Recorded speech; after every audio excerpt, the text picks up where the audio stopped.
¿Alguna vez has tenido una epifanía, un pensamiento recurrente, una idea o te ha llegado una inspiración? Seguro sí.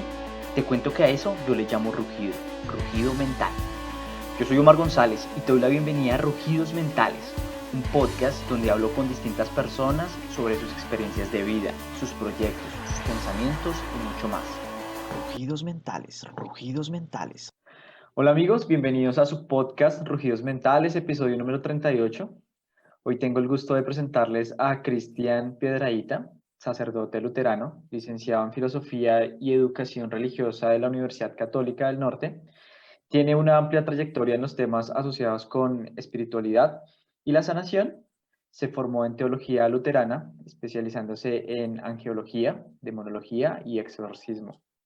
Es maestro Reiki angélico y sanador pránico angélico, terapeuta y sanador cuántico angelical y especialista en parapsicología.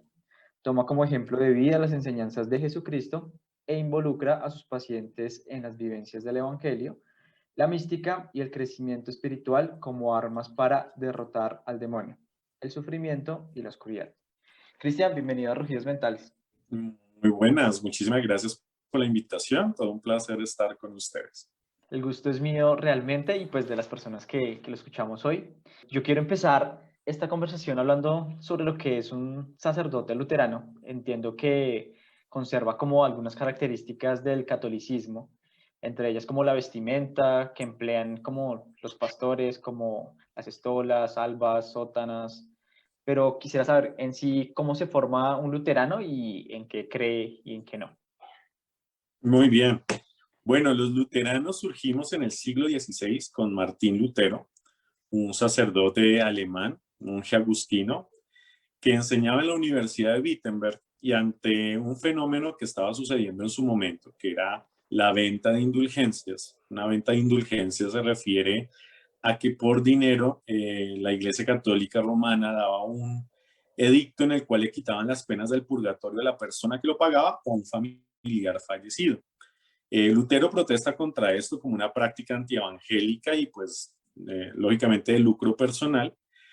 Eh, Ante esto pues él empieza a hacer varios escritos criticando o protestando contra ciertas actitudes de la iglesia. Es llamado a juicio. Él nunca se retracta porque él dice que estaba fundamentado en las escrituras. Y a la final, pues la historia es muy larga, pero así por encima, a la final es excomulgado e inicia un movimiento llamado la Reforma. Lo que nosotros somos, se podría decir que somos unos católicos reformados. Incluso al comienzo nos decían católicos evangélicos, después nos llamaron luteranos, incluso de una manera despectiva, pero se volvió como nuestro apellido. Los luteranos somos muy similares a la Iglesia Católica en forma, digamos lo que en apariencia pareceríamos lo mismo. Los sacerdotes usamos los mismos ornamentos, tenemos liturgia, aunque es un rito diferente, pero tiene similitudes. Y ya en el fondo sí somos muy distintos. Nosotros no estamos bajo la autoridad del Papa romano ni tenemos nada parecido a un Papa. Somos una iglesia profundamente democrática y abierta, humanista.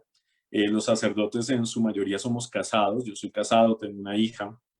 Y nos permiten tener mucha libertad de conciencia. Incluso ese era uno de los llamados de Lutero, era a que la conciencia no podía estar cautiva a ninguna idea. Eso nos ha permitido tener una amplitud de pensamiento. Hay luteranos muy conservadores y existimos luteranos muy liberales. Yo pertenezco a una vertiente independiente, a la Asociación de Iglesias Evangélicas Luteranas Independientes con sede para Latinoamérica en Argentina, y esta vertiente tiende a ser mucho más abierta de las tradicionales. Yo por eso me dediqué a lo que me dedico. Yo soy angeólogo, demonólogo, exorcista, sanador energético y demás. Y digamos que mi confesión religiosa me permite esa libertad. Sí, yo estudio cábala, he estudiado con budistas, soy iniciado en kriya yoga. Digamos que en la diversidad de pensamiento, con una base espiritual fija, pues nos han permitido desarrollar una espiritualidad muy sana. Eso digamos que por encima sería las diferencias. Lógicamente a nivel teológico hay muchas, sería un poco tedioso explicarlas una a una, pero por encima esa sería más o menos la diferencia. Ok, no, pues a mí me parece súper interesante el hecho de que tienen como por llamarlo así, como una mente más abierta para poder relacionarse con otras religiones. Eso me parece muy cool, realmente. En Colombia como tal, ¿cómo está ese movimiento del luteranismo? Digamos, Los sí se amplía. luteranos, los luteranos en Colombia somos la minoría de las minorías. O sea, acá luteranos somos muy pocos. Incluso el luteranismo llegó a Colombia hace apenas 60 años. Empezó incluso por Boyacá, donde en esa época mataban a los luteranos y los enterraban en fosas comunes porque eran infieles y no se podían enterrar en cementerios católicos. Somos un grupo muy pequeño. Incluso, lamentablemente, también en Colombia estamos muy divididos. Existimos 4 vertientes luteranas en Colombia. Lo que les decía, nosotros no tenemos un gobierno central como un papa, sino que somos como federaciones. En Colombia existimos 4 federaciones luteranas y pues todas somos muy pequeñas. De mi grupo soy el único clérigo en Colombia por el momento. Nosotros iniciamos con la asociación acá en Colombia hace 10 años apenas. Entonces es un movimiento muy pequeño. En Colombia ha sido muy difícil que otras iglesias similares a la Iglesia Católica Romana tengan una gran acogida porque somos muy perseguidos. Es mucho más fácil ser un pastor neopentecostal o ser un monje Hare Krishna que ser un sacerdote de una vertiente católica no romana, porque normalmente somos acusados de falsos curas, de herejes y somos muy perseguidos. Yo personalmente tuve que cerrar 2 misiones al comienzo de mi ministerio por persecuciones de los párrocos del lugar donde las tenía.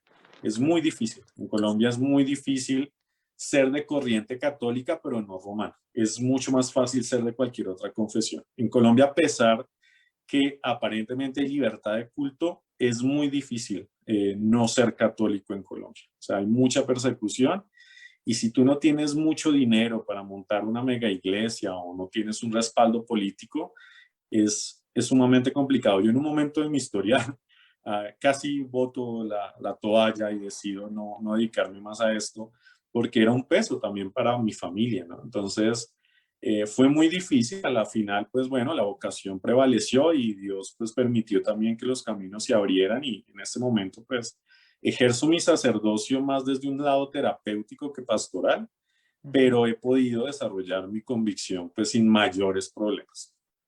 Pues existen como fenómenos paranormales y cuando hablamos de paranormales como eso que se sale de lo normal, que donde la ciencia no tiene como explicación y que pues empezamos a buscar como otras fuentes o temáticas para dar respuesta entonces a ello, entre ello pues la religión, lo más allá, la espiritualidad. Yo sí quisiera saber un poco de cómo inicia usted este camino hacia la espiritualidad y digamos por qué decidió especializarse en demonología y exorcismo. Bueno, esa es una historia, digamos que tocó mucho mi vida personal. Yo había sido católico romano, yo fui fraile franciscano de una comunidad naciente en Colombia, una pequeña comunidad que había hecho opción por los más pobres. Yo tuve muchos problemas de salud y ante los problemas de salud, pues la comunidad religiosa me dejó mucho a un lado y eso afectó mi vocación, bueno, no mi vocación, mi permanencia en la comunidad y decido retirarme, aún vinculado a la iglesia católica, ya más como laico, como investigador, como filósofo, pero a la larga empecé a chocar con muchas cosas de tipo doctrinal y, digámoslo así, del pensamiento católico romano y decido ya separarme de la iglesia. Me casé, tuve una hija, trabajé como docente, investigador y, y ya estando con mi hija pequeña, muy recién nacida, viviendo a las afueras de Bogotá, tuvimos experiencias paranormales en la casa donde vivíamos. Yo no creía en eso. Mi formación de base es la filosofía y como filósofo soy sumamente crítico, porque todavía lo soy, de muchos de los fenómenos que nos pueden estar a nuestro alrededor. Yo trataba de hallarle alguna explicación a lo que pasaba en mi casa, ruidos, olores, sombras que se veían, los alimentos de nuestra alacena se podrían en 1 o 2 días, incluso estando en la nevera. Yo trataba de hallarle alguna manera de explicar. Mi esposa, que es científica porque ella es química, sí creía más y ella me decía algo pasa raro en esta casa, yo siento cosas. Incluso eso dio pie a discusiones, porque mi hija empezó a enfermarse muchísimo en esa casa. Apenas nos pasamos el primer día, empezó a salirle un brote que siguió a otras enfermedades, duramos allá casi un año. Pero ya cuando el fenómeno se volvió cada vez más grande, o sea, ya los juguetes de la niña se prendían solos. Yo recuerdo que ya tenía un columpio eléctrico y ese columpio a cada rato se encendía solo y empezaba a sonar la música en medio de la noche. Y la niña se asustaba, aunque era muy pequeñita, y empezaba a gatear. Ella se quedaba mirando fijo a un lugar y gritaba y lloraba. Las enfermedades seguían ocurriéndole sin explicación. A mi esposa una vez le empujaron de las escaleras. Yo empecé a ver sombras que salían de la habitación de la niña. Bueno, empezaron a suceder muchas cosas que me hicieron decir, oiga, casi pasa algo raro. Desenvolví una vez unos libros de los que había tenido durante mi formación como religioso y precisamente teníamos un manual de exorcística. Digamos que uno en teología ve una materia que se llama exorcística, es muy básica, pero se ve. Desenvolví uno de los libros e hice con mi esposa una oración de liberación, se llama, en la casa, y vi unos fenómenos que curiosamente nunca más he vuelto a ver, y yo siento que Dios me dio la oportunidad de verlos también para entender que sí había otra realidad y que tal vez yo estaba llamado a ayudar en esa realidad. Liberé la casa, aún así nos fuimos de ahí a los meses, y curiosamente a mi vida empezó a llegar gente con problemas muy similares a los cuales decidí empezar a ayudarles. Cometí muchos errores, incluso tuve consecuencias terribles. Yo empecé a llevarme, por decirlo así, las entidades a mi casa y empezamos a vivir unas cosas terribles, lo cual me hizo entender que yo tenía que estudiar el fenómeno, o sea, no era solamente sentir que tenía un don, sino que tenía que educarlo y encontrar respuestas, porque todavía no entendía qué pasaba. Empecé a buscar mucho, lamentablemente dentro de la iglesia tradicional no encontré respuestas. Siempre la respuesta era eso no existe, hay otra explicación, pero yo ya había vivido una experiencia y no me podían decir que me lo estaba inventando. Dando muchas vueltas, recorrí varias iglesias, recorrí movimientos filosóficos, bueno, busqué por muchos lados. Tuve la fortuna de encontrar a quienes son mi obispo, Manuel Acuña, de Argentina, y a otro obispo colombiano en su momento, que además de que entendían el fenómeno, me creían, vieron en mí el don y empecé un entrenamiento. Me ordené sacerdote y me especialicé después en exorcística precisamente por lo que había vivido. O sea, yo quería entender ese fenómeno que le estaba haciendo daño a mi familia, ¿qué era? Y pues digamos que también ya a ir como hondando en la problemática, en la fenomenología, me empezó a apasionar. O sea, cada vez quería entender más. Y quería entenderlo desde diferentes ramas, porque no me quedé solamente con la formación teológica, que fue la primera que tuve, sino que quise entender desde otras vertientes qué era lo que pasaba. Entonces ya me metí con la parapsicología, la investigación paranormal y bueno, otros estudios de la fenomenología desde la sanación también. Y eso me fue preparando a lo que pues en parte hago hoy. Al comienzo yo solamente ejercí el exorcizado, digamos que fui declarado exorcista para Colombia de mi asociación y empecé como exorcista. Pero también al ir trabajando el exorcismo me empecé a dar cuenta que habían otros fenómenos que no podía entender desde el exorcismo, o sea, que no necesitaban un exorcismo. Y ahí fue cuando me puse a estudiar todas las terapias alternativas de sanación y parapsicología. Y eso pues me abrió la perspectiva y empecé a ejercer no solamente el exorcizado, sino la sanación y la investigación de fenómenos paranormales. Vivimos como en un plano como terrenal, compartido con un plano espiritual. Esto significa que podemos cruzarnos de vez en cuando y conectarnos de un plano al otro. En esa conexión, ¿con qué tipo de entidades podemos cruzarnos? Con de todo. Digamos que el plano espiritual o el plano astral, como se le quiera llamar, es un mundo muy similar al nuestro. ¿Sí? Es muy parecido. Incluso tiene dinámicas de relaciones muy similares. Cuando las personas son un poco más sensibles, logran percibir un poco de ese plano, ¿verdad? Y si pues cada vez se entrenan más, pues van a entenderlo más. Pero ese plano espiritual está totalmente en interrelación con nosotros. Incluso nuestra mente, con lo que he ido estudiando, pues nuestra mente es, yo digo que es el trono de Dios, o sea, nuestra mente es la capacidad de crear realidad. Y desde nuestra mente también podemos mover esos fenómenos y podemos crear incluso fenómenos, porque no todo se percibe de afuera hacia nosotros, sino que nosotros también los creamos. Entonces es un mundo que yo creo que nunca vamos a acabar de entender. Yo creo que hasta que no pasemos al otro plano no vamos a entender del todo, pero podemos cruzarnos con muchas cosas. O sea, hay una realidad que son, digamos así, los desencarnados, que son las personas que han estado en este plano viviendo y que han muerto y que por diferentes circunstancias no trascienden, sino que se quedan aquí. Digamos que esos son los fenómenos más comunes, tener contacto con desencarnados, personas que vivieron y no se han podido ir. Hay otros entidades espirituales que son pues, lo que llamamos demonios, que son ángeles caídos, como también se le puede denominar, que son seres angélicos oscuros, que también tienen una influencia bastante grande en nuestra realidad, que son, digamos, muy difíciles de encontrar, pero que están presentes.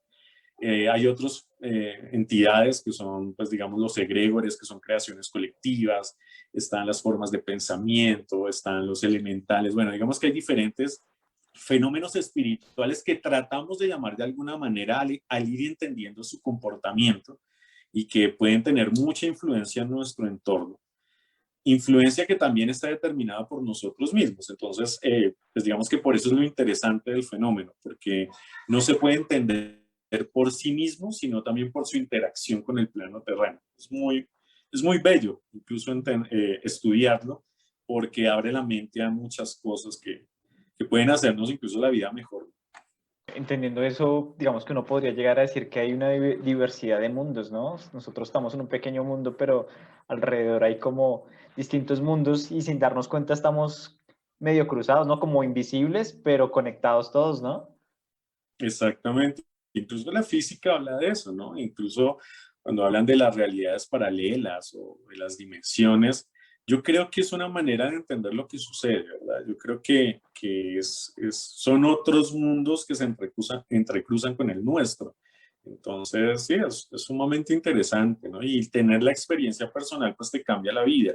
Porque una cosa es leerlo, otra cosa Total. es ver un programa de televisión, pero cuando tú lo vives, eso te marca la vida. O sea, yo digo que mi vida es un antes y un después de esa experiencia que aunque fue muy traumática, hoy en día la agradezco porque me ha permitido dedicarme a lo que me dedico y que disfruto y que amo y que me siento afortunado de vivir de esto porque llena mi vida, ¿cierto? Y siento que mi vida es mucho mejor después de eso. Aunque yo estaba en un camino espiritual, siento que ahora soy mucho más espiritual y mucho más libre porque trato de vivir mi espiritualidad con mucha pasión, o sea, sin dogmatismo, porque yo no soy dogmatismo, la gente se imaginará que me la paso rezando todo el día. Es sin dogmatismo, pero sí con profundidad, o sea, la espiritualidad es una parte muy importante de mi ser, de mi familia, pero la vivimos con una alegría y una pasión muy bella, y es también al entender esas otras dimensiones que enriquecen la propia existencia.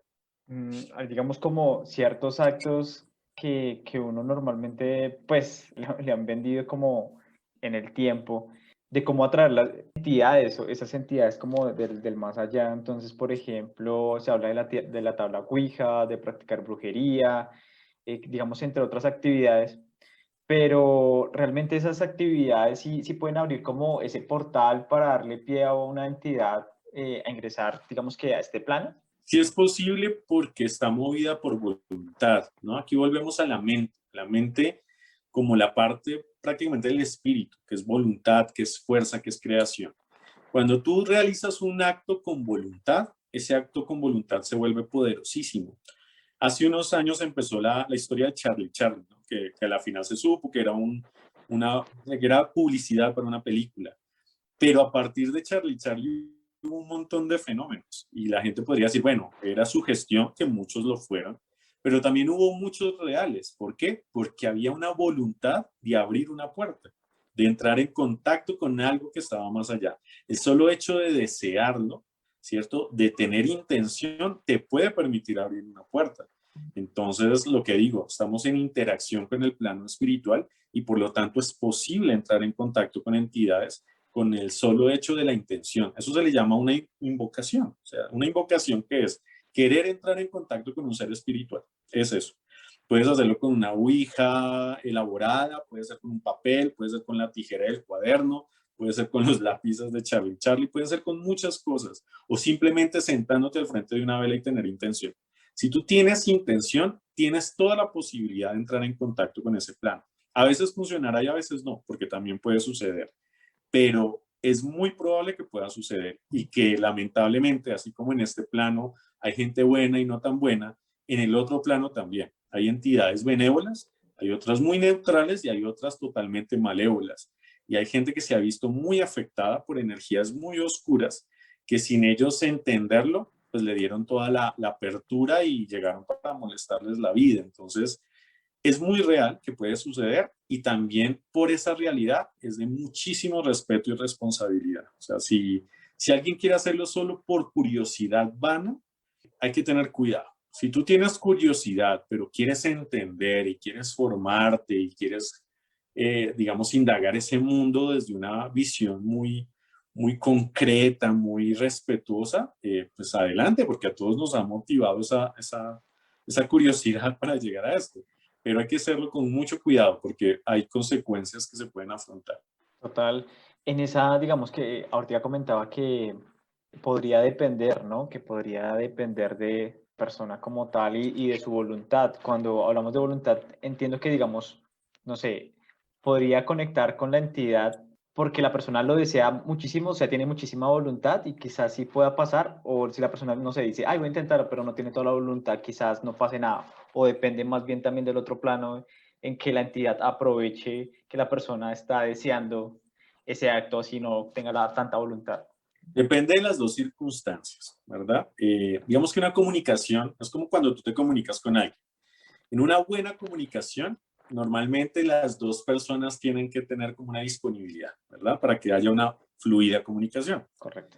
Pero es posible que igual la comunicación se dé con mayor interés de uno que del otro. Entonces puede haber cualquier posibilidad. Hay gente que puede tener incluso mucha voluntad y no logra contactar con nada. Mientras que hay alguien que está como jugando y abre las puertas al otro mundo de una manera impresionante. Digamos que hay muchas circunstancias y no se puede afirmar exactamente solamente haciéndolo así vas a entrar en contacto. No. Es importante tener voluntad, pero las circunstancias también varían según situaciones, según disponibilidad energética, según el espacio donde estés, según el momento. O sea, ahí hay varias circunstancias que pueden hacer lo que sea más o menos fluido. Yo soy investigador de fenómenos paranormales y normalmente vamos a lugares donde ya hay un registro de actividad paranormal, pero tú puedes ir a un lugar que tiene muchos testimonios de actividad y no pasa casi nada o nada durante la investigación. Mientras que vas a lugares que aparentemente son muy suaves, como les decimos, y pasa de todo en una noche de investigación. Entonces, depende de muchas circunstancias. A veces es difícil saber exactamente porque incluso a veces puede ser tu disponibilidad. Yo he ido a lugares donde el resto de mis compañeros tienen muchas experiencias y yo no tengo. Como hay lugares donde yo tengo un montón de experiencias y mis compañeros casi no. Eso depende de muchas circunstancias. Pero ya el hecho de querer ya abre todas las posibilidades. Ok. ¿Qué podríamos definir como exorcismo? ¿Qué es un exorcismo? Un exorcismo se define como un ritual sacramental por medio del cual expulsas una energía o entidad negativa. Eso podría definirse como exorcismo, porque no solamente hay exorcismos de personas, también hay de lugares y de objetos. Digamos que desde mi corriente espiritual cristiana y luterana, pues el exorcismo se hace en el nombre de Dios y busca retirar espíritus negativos que influencian o atan o atacan a una persona, un lugar o un objeto. ¿Y cuándo se debe practicar como un exorcismo? Cuando uno sabe, hey, aquí sí hay que practicar un exorcismo porque puede que sea, no sé, otra cosa. Bueno, digamos que el discernimiento más difícil es cuando se declara una posesión, que es cuando le ocurre a una persona. Cuando son lugares o son objetos se llama infestación y es un poco más fácil de entenderlo. A una persona porque es difícil, porque volvemos a la mente. La mente es tan poderosa y es un mundo interno tan grande que hay muchas personas que en apariencia tienen síntomas de posesión y llegamos a la conclusión que es una enfermedad mental, ¿cierto? Incluso una personalidad disociativa. Incluso la Organización Mundial de la Salud tiene una enfermedad que es declarada como de disociación de posesión, se llama así, ¿verdad? En la cual no hay una explicación completa psiquiátrica, pero la persona afirma que está posesa y el tratamiento terapéutico es el exorcismo, así lo dice la Organización Mundial de la Salud. Pero la mente es tan grande que es muy complicado saber. Entonces, ¿qué juega allí? Primero, pues la experiencia del exorcista, su espiritualidad. Digamos que en mi caso, pues yo también tengo, digámoslo así, una conexión espiritual que me permite también empezar a discernir si la persona posiblemente está posesa. Y segundo, pues se manda a un psiquiatra también a que dé un dictamen, se hace una entrevista, tanto a la persona como a su familia, Y con todo eso reunido se toma la decisión de o no hacer un exorcismo. Cuando se decide hacer un exorcismo, igual también debe estar bajo duda. Se hace una primera sesión en la cual se toman pues varios elementos que nos van a permitir confirmar si está o no posesa. Ya en un lugar o un objeto, normalmente se basa por testimonio de las personas que la habitan o que tienen el objeto y por cierta fenomenología que se da al entrar en contacto con el lugar, con el objeto. Eso ya nos permite entender si realmente la casa o el objeto están bajo infestación y es necesario hacer un exorcismo o no. Me causa curiosidad el tema de los objetos como tal, o sea, puede ser, no sé, hasta, no sé, voy a decir una boda, pero un esfero podría ser poseído, Infestado, sí, claro. Claro, infestado. porque digamos que un objeto se le puede hacer un tipo de conjuración para que una entidad quede atada al objeto, para que quien lo porte se vea afectado. Sí, claro, es posible. Ok. No lo puede hacer cualquiera, no. Digamos que eso no es fácil de hacer. Entonces, normalmente lo hacen personas con conocimiento. Hemos visto en las películas de los Warren un episodio que es Annabelle, ¿cierto? Que es muy famoso y que, digamos, que ha traído también a colación ese tema. Eso es un muñeco infestado. Es posible que al conjurar un objeto, una entidad quede pegada a ese objeto. Y la aparente historia real de Annabelle narra eso, ¿no? Que hay una entidad muy negativa pegada a ese objeto y quienes lo tuvieron pues sufrieron cosas bastante feas. Y pues el objeto ha tenido que ser exorcizado y contenido para que la entidad no haga daño. Eso es una infestación, ya sea Mm, un objeto o un lugar, incluso animales. Cuando hay una influencia de un espíritu negativo en un animal también se llama infestación. Y es posible que hayan animales que tienen una entidad negativa que pueden hacer daño. Yo ya tuve un caso de un perro de una familia que tenía una entidad muy negativa porque le estaban haciendo brujería a la familia, además de que tenían un lugar infestado que era la oficina de trabajo, el animal también se infestó y tuvo comportamientos bastante extraños durante mucho tiempo en la familia que la estaba aterrorizando y tuvimos que hacerle un exorcismo al perro. Y el perro cambió totalmente de personalidad después del exorcismo, o sea, hubo comprobación que sí realmente estaba afectado. Incluso a mí al comienzo me costó creerlo porque nunca me había tocado un caso. O sea, los había leído, claro. Cuando uno estudia exorcística lee muchas cosas y hay muchos casos que lo ponen de referencia. Pero realmente creí que era más de pronto sugestión o impresión de las personas que estaban bajo algún tipo de afectación que realidad. Pero yo lo vi en ese animal. Los testimonios de las personas eran bastante escalofriantes, incluso de mucho índole sexual, por eso no los digo aquí así tan abiertamente. Pero cuando ya se le hizo la liberación al animal, cambió totalmente y volvió a ser esa mascota amable, amigable, protectora con la familia después de haber tenido comportamientos agresivos y bastante abusivos que pues ya tenían a la familia al borde de la locura. O sea, ya no sabían qué hacer y pues no lo querían sacrificar porque era su mascota, no sabían si claro. regalarlo, no sabían qué hacer, ¿no? Entonces sí había algo que lo afectaba. Ahí me causa algo, muchísima curiosidad y es, pues, actualmente, por ejemplo, yo vengo viendo una serie en Amazon Prime que precisamente se llama El Exorcista y también se ha vendido como la idea de, en las series y películas de lo que pasa en un exorcismo.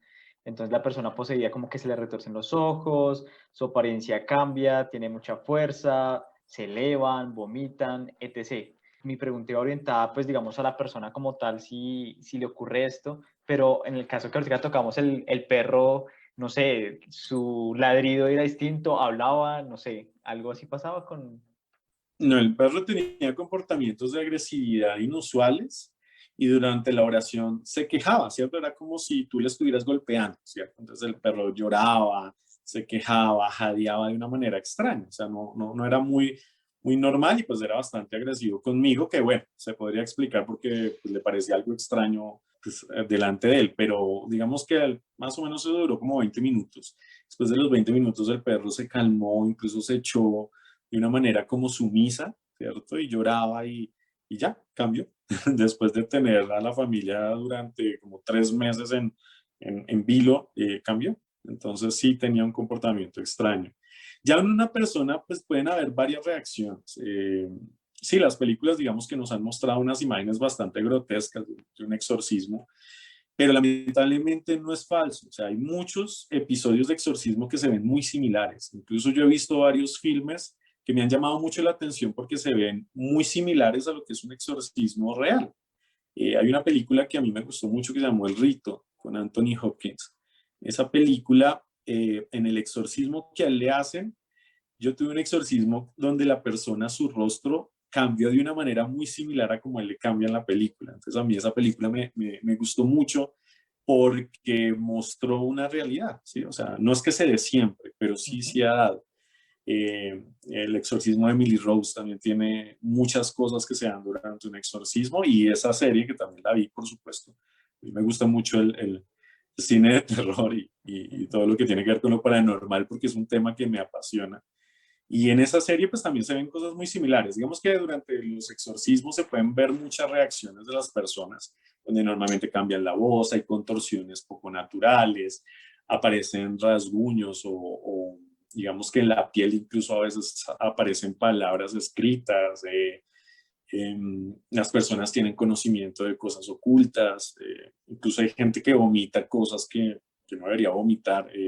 Hay testimonios. El padre Amor, que es de los más famosos exorcistas ya fallecido, decía que había gente que había vomitado clavos. Yo no he tenido pacientes que vomiten clavos, pero sí tuve una paciente que vomitó unos escarabajos vivos. No creo que un escarabajo pueda vivir en el estómago con los ácidos, no sé, no puedo afirmarlo, no soy biólogo, pero creo que no. Y esa persona vomitó y salieron varios escarabajos en su vómito vivos, y a mí me impactó bastante. He visto señales en la piel, incluso yo en un momento, aunque parezca película, una vez en de los primeros exorcismos que hice, le puse a una persona un denario, pues es algo parecido a lo que tengo yo en mi muñeca, es un objeto para rezar, y estaba exorcizado, que es una oración especial que se le hace de protección, y se lo di a esta persona y yo vi literalmente cómo le quemó la piel, ¿sí? O sea, la persona se empezó a quejar de que la quemaba, y cuando le retiré el objeto estaba quemada, o sea, como cuando uno se quema con una plancha. Sí. Tenía costra, y era un objeto de hilo, ¿sí? De hilo y madera. Entonces son fenómenos que marcan, ¿no? O sea, que uno dice que nunca va a haber, y sí, no es que se den siempre, o sea, no todo exorcismo es espectacular. Incluso la gran mayoría de exorcismos son muy comunes, donde sí hay quejas, de pronto gritos, insultos, escupen, bueno, cosas así, pero hay unos que otros que sí se ven cosas muy raras y que impactan bastante, ¿no? Incluso movimientos de objetos. Yo tuve un exorcismo que se hizo en la casa de la persona. Ellos tenían un parqueadero público, y durante el exorcismo, digamos que hay como unos retos, ¿sí? Uno reta a la entidad, porque la entidad tiende a ser, digamos que se infla en su fuerza para tratar de infundir temor. Y una técnica que tiene el exorcismo es como humillar a la entidad, o sea, hacerla no sentir que es tan fuerte. Y en un momento que yo le digo, bueno, pruébeme que usted tiene fuerza y realmente puede hacer todo lo que está hablando. Y empezaron los carros del parqueadero a sonar las alarmas. Yo hasta pensé, bueno, de pronto es casualidad. Seguí el exorcismo y volví a decirle, vuelva a hacer sonar las alarmas de los carros, y volvieron a sonar en el mismo momento. Ya supe que no era casualidad porque se había confirmado, y pues sí estaba mostrando una influencia poderosa energética, ¿no? Entonces sí, hay exorcismos que son espectaculares, pero la gran mayoría son bastante comunes, entre comillas. Yo, digamos que nunca he participado en un exorcismo, pero sí, y he contado en algunas ocasiones aquí en Rugidos Mentales sobre que sí participé como en misas de sanación. Y en esas misas de sanación también a veces escucha como, me da como una idea de lo que podría llegar a pasar en un exorcismo, porque también hay entidades negativas, según lo que yo entiendo, y también se escuchan como gritos, lamentos, se escuchan hasta sonidos como de animales cuando alrededor no hay ningún animal. En esa experiencia de hacer exorcismo, digamos, me contaba ahorita que se escuchaban los gritos, lamentos, pero ¿qué es lo que es más común que dicen estas entidades? No sé, maldicen o qué tipo de cosas son las que dicen. Sí, normalmente en un exorcismo es una pelea, ¿cierto? Es un combate. Uh-huh. Aunque digamos que también muchos exorcistas ya estamos cambiando la técnica, y aunque sí, claro, es una lucha, tratamos de que sea más amorosa. Digamos que podríamos decir que la nueva escuela de exorcistas estamos tratando de cambiar un poco la la técnica, por decirlo de alguna manera. Pero es inevitable que haya un momento como de violencia, digámoslo así. Y es común que haya, pues, sobre todo insultos, ¿no? Es la persona insultándote a ti como sacerdote, o sea, haciéndote por debajear, burlándose de lo que haces, blasfemando sobre lo que tú dices, ¿no? Como el exorcismo se basa sobre todo en oración. Entonces, blasfema, insulta lo que tú crees, escupe, te insulta a ti como sacerdote, trata de agredirte. Por eso, pues, la importancia siempre de tener a la persona bajo control. ¿Por qué? Pues, claro, es un momento agresivo. Es inevitable que en casi todos los exorcismos haya un momento como de choque entre las fuerzas. Entonces casi siempre son insultos. A veces, y tuve un caso también que me pasó de hablar en lenguas que la persona no conoce. Entonces, incluso tuve un caso de un niño y él habló. Afortunadamente esa vez grabé lo que estaba hablando. En el momento no me di cuenta que fuera un idioma, creí que estaba balbuceando. Y tiempo después le mostré a alguien la grabación y resultó que era alemán. Y el niño tenía más o menos unos 11 años, era del campo y no creo que hubiera tenido contacto con nadie alemán. Al parecer no. Y pues habló en alemán. Entonces, digamos que sí hay cosas que asombran bastante. Y en la comunicación, digamos que también hay momentos donde la entidad da información, ¿sí? A veces entre verdad y entre mentira, pero incluso puede revelar cosas que no debería conocer, ¿cierto? Entonces, cosas de la vida privada de uno o de las personas que lo asisten a uno, eh, cosas que incluso se cumplen después, sí, información interesante. Incluso hay muchos exorcistas, yo no lo he hecho tanto así, pero hay muchos exorcistas que tratan de sacar conocimientos, ¿sí? Incluso el padre Amor lo hacía y trataba de decirle, bueno, dígame qué es lo que le molesta más a los entes del infierno y cosas así, y cogen esa información como un diario de guerra para otros combates. Y sí, hay muchas historias respecto a la información que pueden dar. Yo no lo he hecho de esa manera, pero sí, sí, lógicamente hay un diálogo en muchos momentos con la entidad. La entidad habla contigo, te conversa, te insulta, te dice, te miente, se burla. Bueno, es un diálogo también que hay. Ok, yo supongo que, digamos, a hoy podría ser, digamos que más fácil, no sé, quizás con menos miedos que la primera vez, pero no sé si estoy en lo cierto o cada vez que hay un exorcismo siempre es la misma sensación de miedo, de angustia o qué tipo de sensaciones más bien pasan por su mente en ese momento. No, digamos que sí cambia bastante, ¿no? Lógicamente los primeros exorcismos, unos con las manos heladas, suda, porque no solamente como por el miedo de la entidad, sino porque es una gran responsabilidad, ¿no? O sea, tú no Total. quieres cometer un error que haga que la persona se empeore en vez de mejorar, ¿cierto?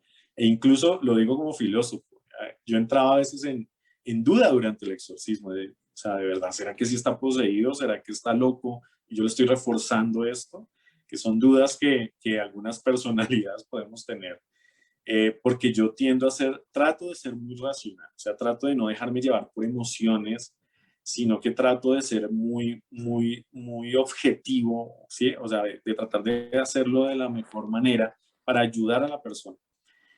Pero no, miedos como tal ya no hay tanto. Siempre es como hay como una ansiedad de querer que las cosas salgan muy bien y que sea lo más rápido posible y lo menos traumático para la persona y su familia.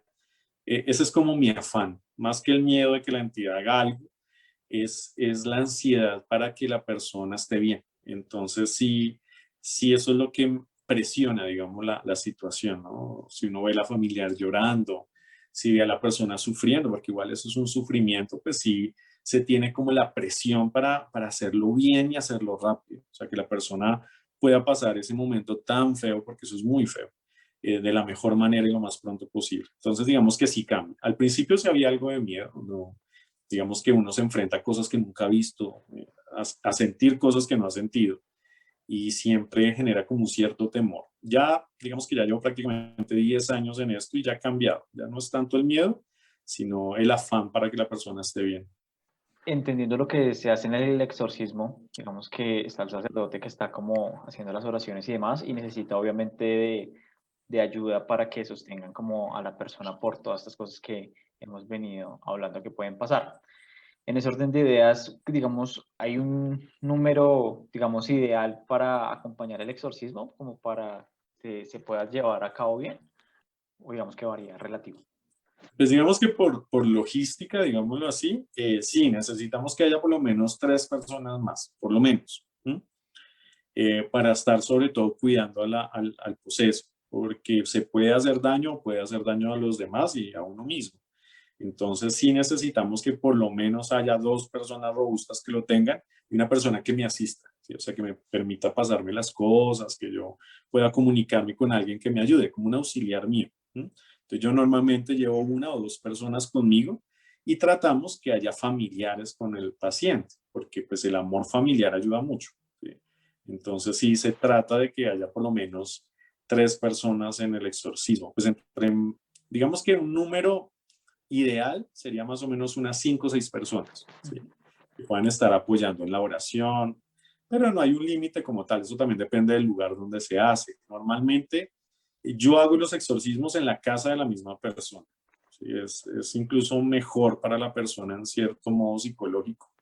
Y en algunos casos, pues se hacía, digamos que en este momento por pandemia ya no la tengo, pero tenía un pequeño oratorio donde también lo hacíamos, pero digamos que el ideal es incluso en el espacio de la misma persona, que es el lugar donde está como más tranquila, que tiene la gente con la que convive, es más fácil.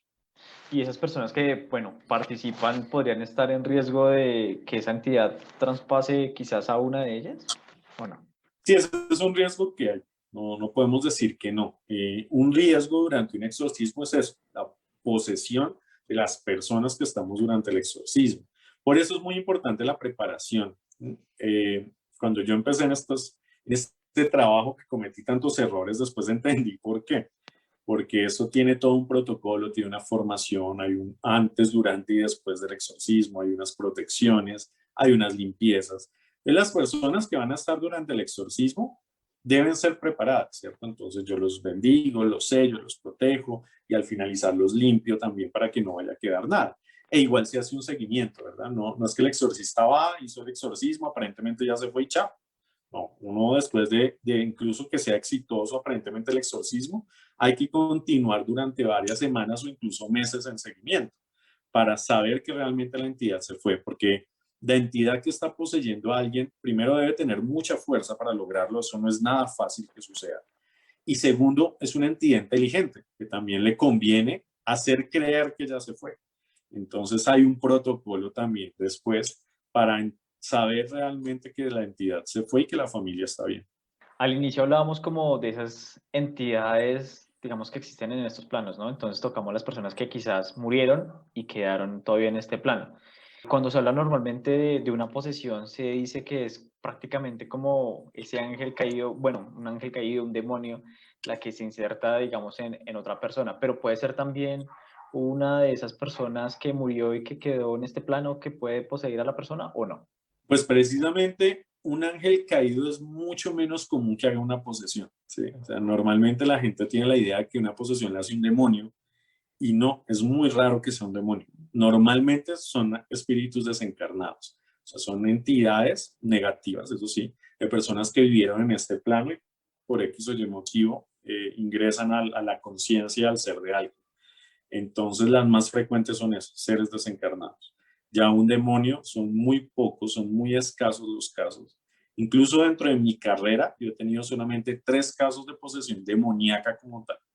El resto han sido o desencarnados o algo que se llama entidades de bajo astral. Una entidad de bajo astral es como ni demonio ni entidad desencarnada. Es como, incluso normalmente es una entidad desencarnada que tuvo tanta negatividad que llega a tener un poder muy similar a un demonio, pero no es un demonio como tal, porque un demonio es un ser angélico, entonces no es un ser angélico, es un ser que incluso tuvo conciencia terrenal, pero por diferentes circunstancias llegó a ese nivel. Entonces son mucho más comunes que las de una entidad demoníaca.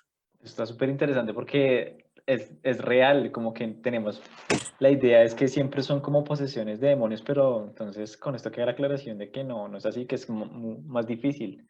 Sí, claro, porque un demonio es como si dijéramos que es el general del ejército, ¿sí? Y un general normalmente no va a las batallas pequeñas, ¿no? Correcto. Un general dirige. Entonces, incluso en muchos casos de posesión, hay una entidad X y detrás sí puede haber un demonio. O sea, hay una entidad más fuerte que la está sosteniendo allí. ¿Sí? Eso sí pasa. Digamos, estamos exorcizando y identificamos que es un ser desencarnado, pero normalmente son posesiones más difíciles. Y cuando empezamos a indagar, a mirar, nos damos cuenta que detrás hay una entidad demoníaca que por X o Y circunstancia está sosteniendo la posesión, pero no está poseyendo. Es muy parecido por eso a este plan. O sea, hay incluso entidades que secuestran a otras entidades y las usan. Es un mundo bastante interesante, ¿cierto? Yo he logrado tener información de eso, de entidades que han sido presas de otras entidades y las mandan a hacer otras cosas. Incluso hay una película donde eso se ve un poco, que creo que es una de las del Conjuro, creo que es la segunda, si no estoy mal, donde la entidad que está en la casa Ah, sí. está sostenida por una entidad demoníaca. Y es muy similar. Yo he tenido muchos casos así, incluso de infestaciones en casas, donde no está un demonio, pero cuando vamos a indagar, detrás está una entidad demoníaca que está sosteniendo lo que allá sucede. Es muy complejo. Por eso uno le dice a la gente que tenga tanto cuidado cuando vayan a alguien que los ayude espiritualmente, porque no todos los casos son iguales, ¿sí? No una posesión es igual, ¿sí? O sea, no hay un protocolo de que usted está poseso y se hace exactamente esto, no. Cada posesión tiene sus variables, cada infestación tiene sus variables, cada víctima de brujería tiene unas variables. Por eso el profesional en estas áreas investiga, mira el caso y según las circunstancias trabaja. Esto no es igual para todos, ¿sí? Entonces, hay mucha gente que hasta con buena intención comete muchos errores porque, no sé, llegó alguien con brujería, entonces yo le voy a hacer esto y no sé, lo hago con hierbas, le hago el baño a un rey y salió. ¿No? Puede que esa persona necesite muchas cosas más y a otros sí les funciona eso. O sea, eso depende de muchas circunstancias. Y una posesión es igual. Usted tiene que entender exactamente por qué está sucediendo para poder dar solución real. Estoy escuchando de una entrevista que le hacían hace un tiempo y usted comentaba que la hora para hacer un exorcismo, digamos que hay horas también determinadas para hacerlo. Comentaba que en la mañana es como el mejor momento para hacerlo. Quisiera que pudiera como detallar un poco por qué el tema de las horas es importante a la hora de hacerlo.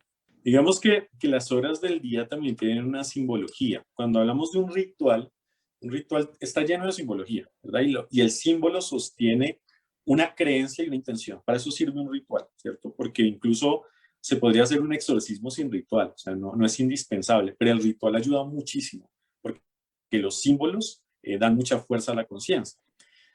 Entonces las horas es igual, ¿verdad? Usted puede hacer un exorcismo a la hora que sea, o sea, lo necesitaron y si son las 2 de la mañana, pues lo hizo. Las 3 de la mañana que dicen que es la hora del demonio, la hacen, no hay problema. Pero digamos que también las horas tienen un símbolo. Normalmente las horas de la mañana, antes de mediodía, tiene una representación del sol que se levanta, y el sol que se levanta para los cristianos es Cristo, ¿verdad? Entonces es la presencia de Cristo que ilumina la vida del hombre, del ser humano. Entonces, por eso se escogen horas de la mañana como símbolo de esa luz que destierra la oscuridad, ¿cierto? Incluso por eso, muy rara vez se hace un exorcismo en la noche, solamente cuando esté una emergencia, porque la noche precisamente es la ausencia de luz. Entonces, se toma también como símbolo la luz, como señal de la liberación. Incluso una casa, cuando se exorciza una casa, un objeto, normalmente se hace antes de mediodía, como señal de esa luz que viene a despejar la oscuridad. Pero es un símbolo, no es que sea indispensable, pero ayuda como símbolo.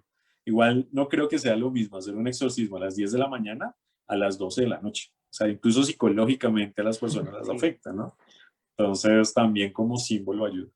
Esta persona que quizás alguna vez fue poseída, ¿puede volver en algún futuro, volver a ser poseída? De pronto queda como, no sé, yo lo relaciono como ese ya estuvo el portal ahí, que quizás más adelante puede abrirse otra vez para que pase.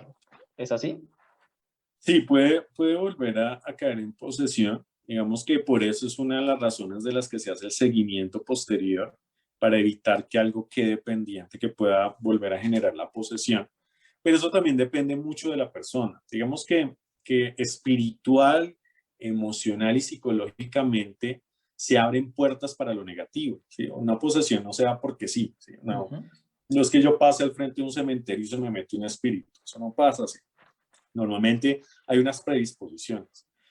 Entonces, a la par del exorcismo, se trabaja con la persona a nivel psicológico y emocional, ¿cierto? Entonces se busca hacer sanación emocional, procesos de perdón. Si la persona tiene comportamientos negativos, pues, por ejemplo, adicciones, costumbres sexuales contaminantes, no sé, pensamientos demasiado negativos, también se le trabaja en esa área, porque si la persona vibra en negativo, es mucho más difícil, primero, liberarla, y segundo, tiene un enorme riesgo de volver a ser poseída. Entonces, el exorcismo tiene todo un proceso terapéutico también. Incluso el exorcismo es sanación. Y yo hice una ponencia una vez en un congreso internacional sobre eso, el exorcismo como sanación, porque la gente lo ve solamente como que expulsamos el diablo y sale. No, el exorcismo es todo un proceso de sanación en la persona, porque no es solamente retirar una entidad, que claro, es un factor muy importante de su enfermedad, digámoslo así, pero hay otros factores que la afectan. Entonces se hace todo un proceso. Incluso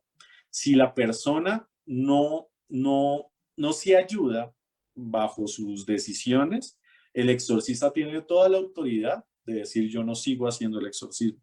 ¿Por qué? Porque si yo estoy liberando a alguien de una posesión, pero esta persona es consumidora de drogas o de alcohol excesivo, tiene comportamientos sexuales contaminantes, no sé, va donde brujos, o sea, va a ser, además de desgastante, es un riesgo incluso para el exorcista. Entonces, el exorcista debe exigir un trabajo también con la persona, y si esta no se da, tiene toda la autoridad de decir no. A mí me tocó decir una vez no, ¿sí? Porque la persona recaía en comportamientos que estaban reforzando la posesión y la persona no quería cambiar. Entonces, el exorcismo, además de que iba a ser muy largo, pues no iba a tener la solución real a su problema. Entonces, a mí también una vez me tocó decir, si tú no decides, porque la persona no está ida todo el tiempo, ¿no? La persona es consciente también. Y yo le decía, si tú no decides hacer unas transformaciones de vida y también llenarte de fe, esto es simplemente botarlo a la basura, porque no está teniendo un efecto real. Y la persona realmente pues no quería cambiar muchas cosas de su existencia y pues no valía la pena. ¿Sí? Por duro que pueda ser, es mejor decir no. Así como si el que está poseso no quiere ser exorcizado, no se le puede hacer. Yo tuve el caso también, la mamá con lágrimas en los ojos sobre su hija, con claras señales de posesión, pero la chica decía que no, que ya estaba bien, que ya no necesitaba ni creía en eso. No se le puede hacer un exorcismo, ¿sí? O sea, tiene que estar con la voluntad de ser liberado, si no, no se puede. Ahí sí me genera una duda y es, digamos, qué tanto poder podría llegar a tener una entidad, digamos, para engañar y decir, o sea, digamos que no sé qué tanta conciencia tiene la persona en el momento de ser poseída, ¿sí? Entonces, como si es la entidad la que está hablando por ella o siempre está dividido entre la entidad y la persona. Digamos que la voluntad del ser humano es algo muy poderoso, ¿sí? Nunca alguien poseído pierde 100% su capacidad, nunca, ¿sí? O sea, ni siquiera en los casos más graves. La persona tiene muchos momentos de conciencia, incluso son la mayoría. Lo que pasa es que el poseso entra en trances, ¿sí? En los cuales la otra entidad, la otra inteligencia, toma el control, pero son trances, no son estados permanentes. No es un estado permanente de conciencia alterada, digámoslo así. Entonces, en esos estados de conciencia, la misma persona debe buscar la ayuda. Si no lo hace es muy difícil, porque si la persona no tiene conciencia y no quiere realmente ser liberada, el exorcismo no va a tener efectividad. Y acá precisamente voy a esto. Un exorcismo no lo hace el sacerdote como tal. O sea, el sacerdote lo que hace es orientar el proceso, porque en sí el exorcismo lo hace el proceso. ¿Sí? El proceso, al entrar en conciencia y al luchar la misma persona contra la entidad, es que se logra liberar. El sacerdote lo que hace es apoyar todo el proceso, pero es el poseso quien se libera. Incluso en los exorcismos ya uno sabe que va a ser liberada cuando la persona misma empieza a pelear contra la entidad. Incluso uno a veces los ve como hablando, ¿sí? O sea, váyase, yo no lo quiero acá, y lo ven y bueno. Y es ahí cuando uno dice, listo, ya vamos para las últimas, ya sabemos que vamos a liberar. Es cuando en esa lucha del trance la persona logra tener conciencia y empieza ella misma a expulsar la entidad. Y uno lo que hace de sacerdote es orientarlo a que lo echen. ¿Sí? Uno le dice eso, dile que se vaya, ya no puede, tú eres de Dios. Bueno, empieza uno a guiarlos para que la misma persona lo retire. Y ahí es cuando ya hay el éxito. Pero si la persona no quiere ser retirada, digamos que la entidad tiene toda la autorización para estar allí y no se va a ir porque la voluntad prima. Y en ese caso que la persona decidió que no va a hacer nada y la entidad se queda, ¿qué ocurre ahí? O sea, la entidad queda ahí hasta que, no sé, Sí, a la claro, mortalidad de normalmente la persona. el resultado de una posesión es la muerte. ¿Sí? O sea, digamos que una entidad entra a otra conciencia, normalmente es para destruirla. Es el único objetivo que tiene. La misma Biblia dice, Satanás vino a matar, robar y mentir. O sea, lo único que quiere es destrucción de la persona en la que está. Y lamentablemente la consecuencia de una posesión que no es tratada es la muerte de la persona, ¿cierto? Su destrucción. Entonces son casos de personas que mueren porque ya no comen o se hacen tanto daño que se mueren. Sí, lamentablemente ese es el resultado. Entonces, a la larga va a terminar en eso. ¿Puede durar años? Sí, claro, puede durar mucho tiempo, pero también puede ser muy pronto. O sea, eso depende también. Pero normalmente es eso, la destrucción de la persona y de su entorno. Y desde la parte de la creencia como tal, esta persona que muere espiritualmente, ¿cómo queda? ¿Queda en este plano? ¿Queda, o sea, qué puede pasar con ella? Puede pasar cualquier cosa, no podemos afirmar exactamente. O sea, yo en fe creo mucho en la misericordia divina, ¿cierto? Y quiero creer que muchas de estas personas que pueden morir en posesión, que muchas mueren en psiquiátricos, pues digamos, Dios en su misericordia las libera, ¿verdad? Ya en el momento de su muerte. Pero pueden pasar muchas cosas. Puede quedar en este plano porque no estaba preparada para morir o puede incluso quedar cautiva de la entidad que la poseyó, ¿cierto? Yo también he encontrado casos así, donde alguien muere en posesión y termina siendo como un esclavo de la entidad que lo poseyó.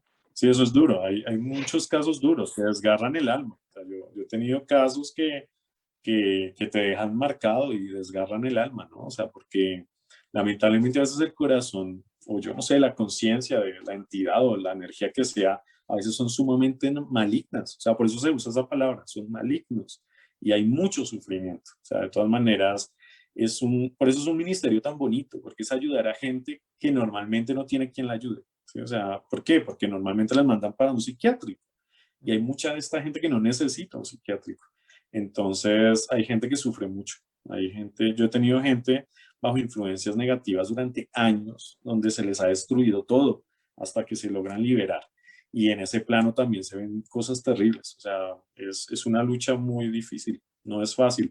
Incluso para uno de exorcista también es un trabajo muy desgastante. ¿Sí? O sea, es duro. Yo incluso hace rato no hago exorcismo, no porque no lleguen a posibles casos, porque pues, afortunadamente hemos descartado posesiones, pero cuando llegan es como una racha, ¿sí? O sea, yo tuve un año donde hice casi todos los que he hecho en mi vida, fueron 2 años más o menos que fue la cantidad de casos confirmados y fueron 2 años donde el desgaste fue terrible, ¿cierto? Incluso a ti como ser humano también te afecta, ¿no? Porque tú te enfrentas a realidades muy oscuras que te hacen también como cuestionarte muchas cosas, ¿verdad? Y de hasta dónde realmente podemos ayudar, y es muy difícil. O sea, fueron 2 años de mucho trabajo en esa área. Después ya cesó, incluso yo llevo más o menos 2 años sin hacer un exorcismo de personas, de casas sí, pero de personas no he tenido en 2 años el primer caso confirmado. Y ha sido como un receso curioso porque lo que digo, venía de 2 años donde, Dios mío, fueron un montón y llevo 2 años donde no he tenido el primero por ahora. Entonces, pues yo también creo que Dios a uno lo va preparando y lo va como puliendo y lo va formando. Yo siento que esos 2 años fueron una escuela increíble porque aprendí mucho y también aprendí cómo descartar muchas cosas que en momentos yo sentí que era una posesión y durante el trabajo espiritual se descartó y se da uno cuenta que incluso la mente es tan poderosa que la persona necesita ser exorcizada hasta de sus propios demonios. Cuando uno habla de los propios demonios, es prácticamente literal. O sea, es como si uno formara demonios de verdad de uno mismo. Y yo tuve casos de exorcismo donde me di cuenta que no era una entidad externa, sino que eran sus demonios mentales y emocionales, donde prácticamente se hizo un exorcismo, pero era de sus propias cosas, o sea, no era algo externo. Y eso también lleva a comprender la realidad de la posesión, que muchas son más de cosas propias que de una entidad externa. Ok, ahí digamos que uno de los elementos o herramientas claves en el tema del exorcismo, que es el poder de la oración. Digamos que Hablando con mucha gente, cuando uno tiene como pesadillas y eso, lo primero que hace es una oración y como que luego como que lo libera y lo saca de eso. En ese orden de ideas, en el exorcismo hay como ciertas oraciones especiales o más comunes para Sí, usar. sí, digamos que aunque los luteranos no hacemos el ritual exacto, el ritual romano, que es tan conocido, aunque sí uso parte de ese ritual, cada exorcista también va elaborando como su propio ritual, ¿cierto? Yo tengo mi proceso que también se adapta según la posesión. Pero sí, claro, hay unas oraciones que son imprescindibles. ¿Sí? Unas de esas oraciones es la invocación de Miguel Arcángel. Miguel Arcángel es prácticamente el exorcista y es el arcángel al que tú primero llamas para que te ayude, ¿verdad? Es el arcángel que tú como que pones, bueno, mijo, venga a ver y usted saque este bicho y me ayuda y es el primero que tú llamas, ¿verdad? Pues ya digamos que el Padre Nuestro, la lectura del Evangelio, algunos salmos también siempre se usan durante el exorcismo, que son símbolos de esa fuerza, ¿no? Porque la oración aleja lo negativo, porque la oración tiene una profunda vibración positiva, ¿cierto? Incluso eso, alguien tiene una pesadilla y se siente asustado y reza al Padre Nuestro y se siente mejor, ¿verdad? Incluso puedes hasta ni entenderlo bien y se siente mejor porque significa mucho, ¿cierto? O sea, el Padre Nuestro es una oración que todos lo hacemos desde chiquiticos y para nosotros representa llamar a Dios. ¿Sí? Ujú. Así uno ni se ponga a analizar cada parte, uno sabe que es llamar a Dios. Entonces, la intención precisamente de llamar a esa fuerza divina ya te ayuda. Y en el exorcismo es igual. Incluso nosotros ponemos al poseso a repetir oraciones. E incluso en el trance hay un momento donde tú obligas a la entidad a que repita y hay capacidad de hacerlo, porque lo que digo, el exorcismo es hacer que la entidad se vaya y empiece a obedecerte, por eso es que a uno le dicen el nombre, incluso uno los pone a rezar, los pone a revelar cosas, ¿cierto? Incluso hay una parte del ritual donde uno les dice, bueno, ¿cuándo te vas a ir? Dame la fecha en que te vas a ir, o dime por qué llegaste a él, o sí. Uno empieza a preguntar cosas y la entidad hay un momento en que está como tan débil, digámoslo así, ya su misma voluntad se doblega que empieza a obedecerte. Y entre esas está ponerlo a rezar, ¿cierto? Entonces es como un sufrimiento para la entidad, pero tú lo pones a rezar. O sea, repita después de mí. Y la entidad como en fuerza repite. Incluso se pone a comulgar. ¿Sí? Los que creemos en la comunión, se pone a comulgar, se pone a que se dé la bendición. Bueno, hay muchas cosas en que según cómo se ve la dinámica del exorcismo, se pone a hacer a la entidad. Y es una manera pues de debilitarla y que se vaya. Porque como es una vibración negativa, es una fuerza negativa, la fuerza positiva lo va a doblegar. Entonces ya, incluso es una señal de que se está ganando el exorcismo. Cuando la entidad empieza a obedecer y empieza a doblegarse, ya sabemos que pronto se va a ir. También he tenido curiosidad sobre si puede pasar como lo contrario, ¿no? Una persona espiritual, o sea, que está como siempre hacia el camino de la luz, sobre lo positivo y demás, y quizás llega algo trágico a su vida, que rompe con esa luz. Entonces, en ese momento, digamos que la persona como estaba tan espiritual, no sé, se le puede morir, no sé, un familiar, y digamos que en ese momento de trance donde la persona está asimilándolo, podría, digamos, no sé, crearse un portal, digamos, de luz que ahora por ese evento se convierta en algo oscuro y que la entidad negativa pueda tomar posesión de ella también. Pues digamos que una posesión no es fácil que se dé, ¿sí? O sea, precisamente, normalmente una posesión se da bajo ciertas circunstancias y normalmente tiene que estar mediado por gran negatividad. Entonces, no sería fácil que sucediera ante ese caso, por ejemplo. Si es una persona que ha estado vibrando en positivo Ujú. y un momento desafortunado permitiera traer algo tan oscuro como para posesión, no. Podría traer algo para influenciarlo, ¿cierto? Digamos que la posesión tiene unas fases previas, ¿sí? Y normalmente las primeras son mucho más fáciles que se den. La primera fase es tentación, ¿sí? Que eso a todos la tenemos, que es la sugestión, digámoslo así, o no la sugestión, la sugerencia de una fuerza negativa para que uno haga algo mal. Pero digamos que hay unas de esas etapas que son, por ejemplo, la vejación, que es cuando la entidad empieza a afectarte físicamente sin llegar a posesión. Entonces, por ejemplo, te genera enfermedad, te genera molestias, te genera, digamos, que esa presencia oscura llegue y tú la sientas, pero no llega a poseerte todavía, ¿sí? Entonces, hay una que se llama obsesión, que es cuando la entidad empieza a generar pensamientos obsesivos negativos. Esa, por ejemplo, sí es común en personas que han sido muy espirituales y pueden entrar en una prueba, porque hay incluso muchos santos, historias de santos, como Pío de Pietrelcina, que es uno de los santos que a mí personalmente más me ha llamado la atención y que he tratado de estudiar más porque sus fenómenos son increíbles. Y entre ellos estaba eso, la obsesión y la vejación, entidades que trataban de hacerlo descomponer, ¿cierto? Entonces, en pensamientos negativos, pensamientos oscuros, apariciones, maltrato físico, porque era una manera como de su lucha contra el mal.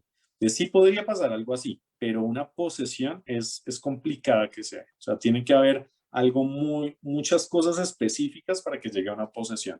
Por eso no es muy común la posesión, ¿sí? Mucha gente dirá, no, hay exorcistas que dicen que, no sé, en un año exorcizaron 300 personas. Eso es mentira. O sea, uno no logra exorcizar tanta gente. Incluso el año que yo más tuve, un año, fueron 10 casos y es mucho, ¿sí? O sea, en un año 10 casos son muchos casos, ¿sí? Bueno, no, fueron un poquito más, fueron como 15 casos. Son muchos casos. Normalmente hay muchos exorcistas que en un año hacen uno, dos o ninguno, como a mí me ha pasado. Entonces no es tan común. Una posesión no es fácil que se dé. ¿Por qué? Porque precisamente la voluntad humana es muy fuerte. Entonces no es fácil que una entidad llegue a doblegarte tanto que pueda traspasar tu voluntad. O sea, es muy difícil. Lo que hablábamos ahorita, o sea, la persona tiene que estar súper débil, tiene que estar con una Sí, actitud súper negativa. O hay sea, muchos casos de posesión que se dan como víctimas de brujería, ¿cierto? Muchos casos. Que la persona es víctima de brujería y claro, esa brujería le trae muchas desgracias y la gente se debilita en su fe, empieza a recurrir a brujos también o se deja mover la energía de manera negativa y digamos que va pasando el tiempo y una entidad puede coger tanta fuerza que lo cogió y lo poseyó. Pero se tienen que dar muchos factores. O sea, no es fácil. me quedó una duda con el tema del luteranismo como tal, que entiendo que, digamos, creen muchas cosas de lo que es la iglesia cristiana, supongo que el Padre, Hijo, Espíritu Santo. En cuanto a las imágenes, figuras religiosas, cruces, ahorita hablábamos del poder de la oración, pero no sé si dentro de esas herramientas para el exorcismo también está como el llevar la cruz, el llevar como ciertos elementos. A mí, por ejemplo, no sé, a mí me pasa algo muy raro que estos elementos me causan, o sea, yo por ejemplo en mi casa no tengo como cuadros religiosos, me transmite como otro tipo de sentimiento, como miedo. Yo más bien tengo como cositas muy pequeñas realmente y yo soy católico, pero no me gustan. Pero digamos, sí se utilizan como herramientas para llevar. Sí, los luteranos, digamos que usamos las imágenes, no las rechazamos. Hay corrientes, hay algunas corrientes que casi no las usan. La que yo pertenezco, sí, y a mí me gustan. Personalmente me gusta mucho el símbolo. Yo soy muy ritualista, sí, no sé, por sensibilidad, creo que soy muy ritualista. Me gusta mucho el ritual. Yo soy angiólogo y en mi vida diaria tengo muchos rituales con los ángeles. O sea, es mi diario vivir. Entonces a mí me gustan las velas, me gusta el incienso, me gusta mucho el ritual. Y en el exorcismo, pues no soy ajeno a eso. La gran mayoría de exorcistas usamos unos elementos básicos, que eso sí, desde la corriente que tú no mires, casi todos lo usamos, que son los sacramentales exorcizados, se llama, que es agua, sal y aceite exorcizados. Y alguna imagen. Normalmente se usa un Cristo con la medalla de San Benito, que es un símbolo del exorcista, incluso mi anillo de exorcista la tiene. Y es un símbolo que usamos con mucho amor, ¿sí? Es un símbolo muy poderoso en su significancia. Entonces, sí, yo uso bastantes herramientas. Además, pues la básica es la oración. O sea, eso sí, la oración es la base, pero me gusta usar símbolos y elementos. Yo uso los sacramentales, uso el Cristo, me gusta el incienso, me gusta la música. Incluso a veces pongo música religiosa, espiritual, mientras hago el exorcismo. Sí, eso depende mucho del exorcista. Hay exorcistas que casi no usan nada, como habemos algunos que nos gusta usar elementos. Súper. Porque igual no son indispensables, son una herramienta. O sea, tú puedes hacer un exorcismo sin nada, solamente tu fe, pero como herramientas ayudan. Ok. Cristian, pues yo quisiera que habláramos un poquito más en este momento sobre, digamos, los canales que ha podido implementar. Sé que, por ejemplo, tienes el canal de YouTube y ahí ha montado contenido y ha empezado como a compartir un poco de lo que cree y de lo que ha sido su experiencia. Y quisiera que me contara específicamente por qué decidió cómo hacerlo y compartir como toda esta información. Bueno, pues curiosamente yo era muy apático a las redes sociales y eso. O sea, yo poco ni nada, tenía Facebook y lo creé cuando conseguí mi novia, que ahora es mi esposa. Y ella fue la que me motivó a crear Facebook, porque yo era muy apático a eso. Pero curiosamente cuando, por cosas de la vida, entre ellos están aquí, eh, como parte de la promoción del programa nos exigían tener redes sociales. Entonces tuve que crear Twitter. Creo que lo había creado alguna vez, pero nunca lo había usado. Entonces creé Twitter, Instagram, bueno, todas las vainas. Y a partir del movimiento, pues mostrando un poco lo que hacíamos en el programa, pues vi la oportunidad también de mostrar pues, lo que yo creo, ¿sí? Entonces ponía mensajes espirituales y eso, y la gente empezó a retroalimentar con gusto. Entonces ahí fue cuando decidí como de pronto enfocarme mucho en mi creencia y tratar de dar mensajes de luz. Entonces sí, hoy en día trato de mover mucho mis redes. Pues el de YouTube hace poco lo estoy moviendo porque no lo había movido mucho. Pero por ejemplo lo que es Instagram yo lo muevo muchísimo. Digamos que es como mi red diaria de información y de poner cosas. Y ha sido muy bonito. Incluso en pandemia, cuando empezó la pandemia, y me llegaban muchos mensajes de angustia de la gente ante la incertidumbre de lo que esto significó. Tuve la idea de todos los días, durante como 3, 4 meses, todos los días me conectaba en vivo por las noches a orar con la gente. O sea, le decía, conéctense y oramos un rato. Incluso charlaba y la gente me escribía y les respondía cosas. Y fue una experiencia muy linda. Incluso a mí me ayudó mucho en ese momento.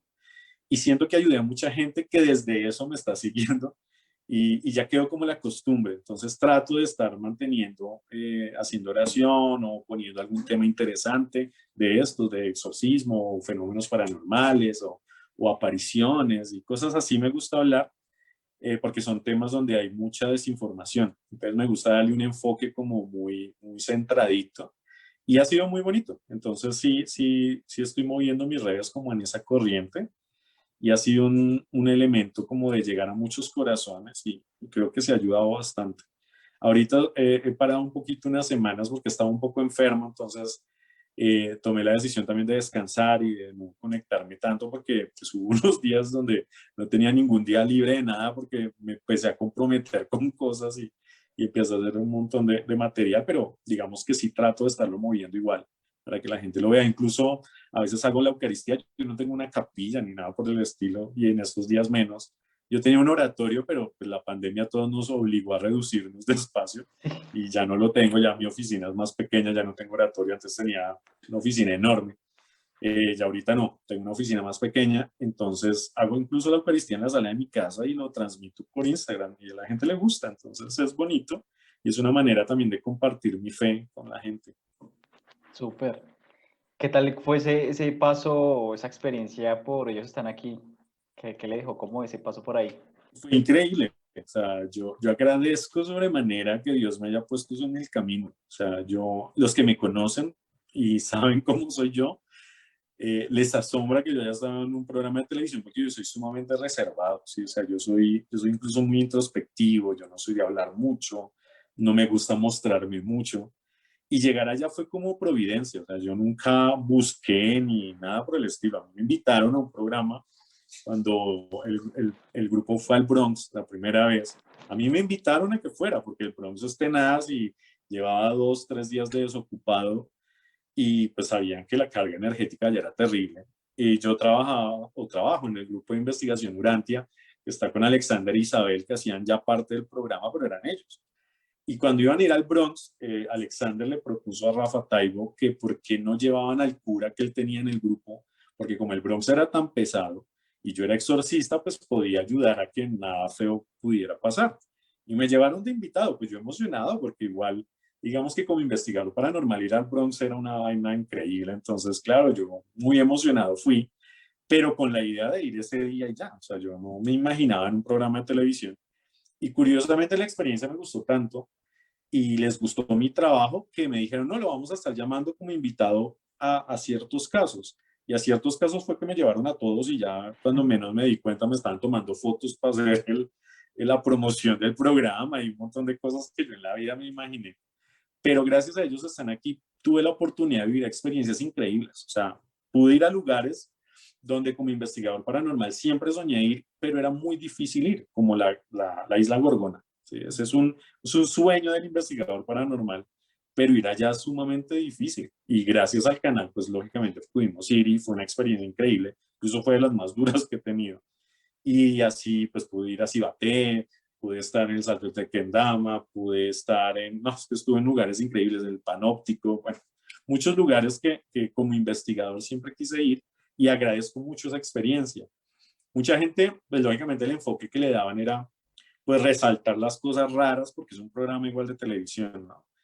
Pero mucha gente yo sé que se imagina que allá exagerábamos todo, pero por lo menos por mi parte yo puedo dar pie que lo que yo viví, yo lo viví. Ya lo que otros vivieron, no sé, pues quiero creerles porque pues me daría mucha tristeza que de pronto se inventaran cosas, pero lo que yo viví, yo lo viví. Eso sí, sí fue muy real y fueron experiencias increíbles. Yo nunca había visto, por ejemplo, una entidad parada al frente mío, verle cara. Yo había visto sombras y me habían movido puertas y cosas así, pero ver a alguien parado al frente mío, nunca. Y allá tuve la oportunidad de hacerlo y lo vi precisamente en Armero, en el hospital, que es un lugar escalofriante, y ver a una mujer parada frente a mí, física, o sea, verle ropa y desaparecer, o sea, fue emocionante, me dio miedo, pero fue muy emocionante. Y a partir de eso tuve muchas experiencias.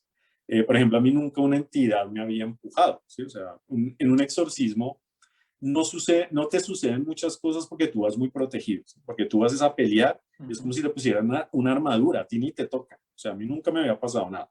En exorcismos de casa sí había vivido cosas, de puertas, de sombras, de que me movían la ropa. Yo antes iba con un elemento que se llama alba, que es la túnica blanca, que incluso no lo volví a hacer porque una vez casi me caigo y dije, no lo vuelvo a hacer, pero en una época yo la llevaba y sí veía que me la jalaban, incluso todos veían que jalaban el alba y cosas así, pero ya, y en ellos están aquí, yo tuve varias experiencias donde prácticamente me empujaron, incluso hoy en día estoy viviendo las consecuencias de una de esas caídas, que me tumbaron, caí al piso y tengo un desvío en una vértebra que hoy en día me está sacando canas, y fue por eso, porque me empujó un ser invisible y me tumbó al suelo, y pues yo creo que son experiencias que no hubiera podido vivir si no hubiera estado ahí.